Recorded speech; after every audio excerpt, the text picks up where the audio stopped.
Power banks are practical, so what do we need to do to make a power bank cool? The folks at CUKTECH are sponsoring this video, and they sent over the CUKTECH 20 for me to take on a test drive.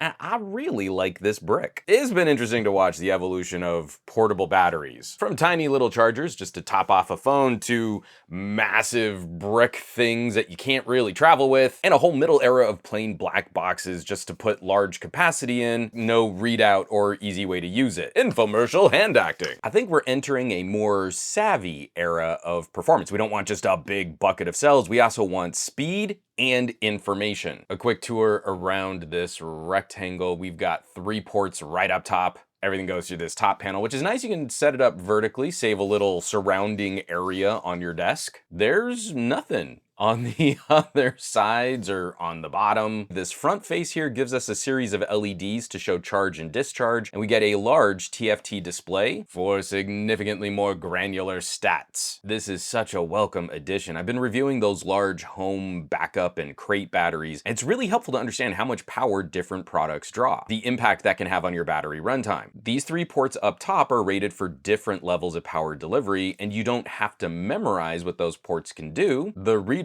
will show you which port is in use and how much power is going in or out of the battery. In single port operation, the top USB-C can deliver up to 140 watts.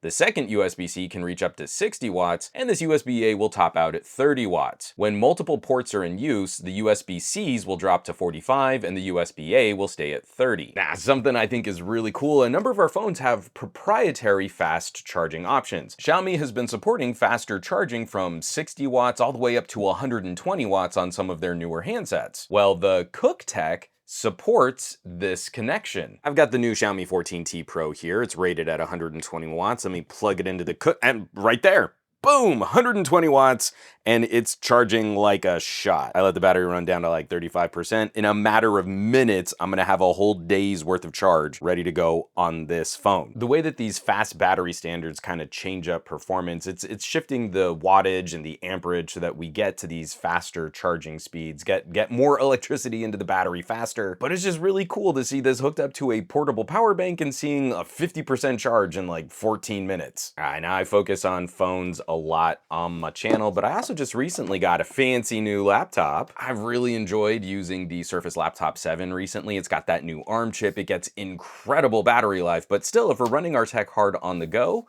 a little battery backup, it's always a nice extra peace of mind. Hooking the CUKTECH up to the Surface, it's not like a MacBook. It never really seems to hit that full 140 watt power delivery, but peaking at around 60 watts, that's still plenty to deliver charge above what this chip is consuming while you're using it on battery power. And that there's enough capacity in here for at least 1 full charge. It's closer to like 1 1/5, not quite 1 1/4. The Surface is a long-lived laptop, and now we can just slightly more than double that runtime out in the field before we have to look for a charger. And depending on your laptop spec, you can hit that 140 watts and charge up really quickly when you're on the go. Now, anytime we might be concerned about fast charging, we can switch to a low current mode with a double press on the power button. And that is handy for those times where you're charging things that don't necessarily need that super fast standard. You don't want to burn out Bluetooth earbuds or a fitness tracker or smartwatch, giving us just a little extra control over how all of this power is managed and routed to different devices. Now, reading the spec sheet before I got the battery, I had a few concerns, and I think the brand has handled them well, but there are a few little things that I would like to see touched up. If you manage a family of gadgets like I do for my family, you want good options that you can fly with, you can throw into a suitcase. Now, you'll still want to look up your local regional regulations, but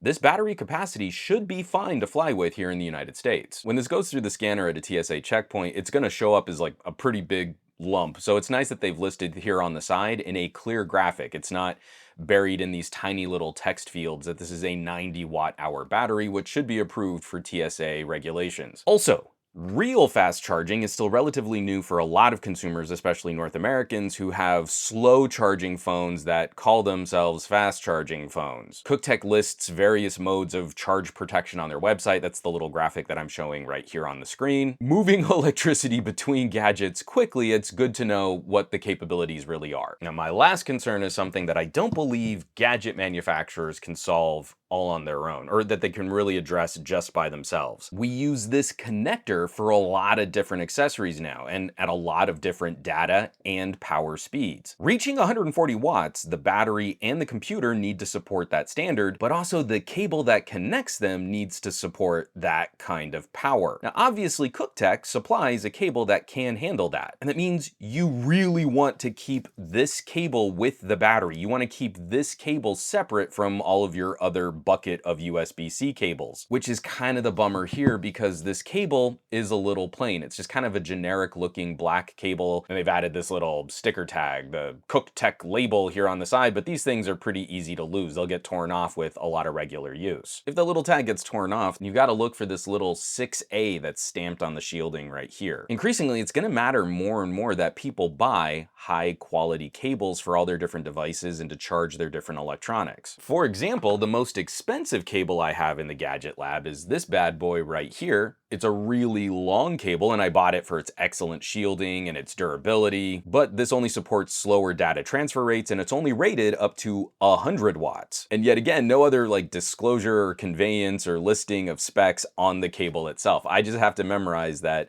this cable is really good for charging most of my gadgets, but not some of my newer gadgets. It's getting really messy keeping track of all the different cables out there. I think it would be helpful if CUKTECH sold replacement cables, and that maybe if they added something a bit more to the design or to the color of the shielding, something to make their cable stand out a little bit better. But wrapping up this video, this CUKTECH, this feature set, $100 bucks, $100 bucks.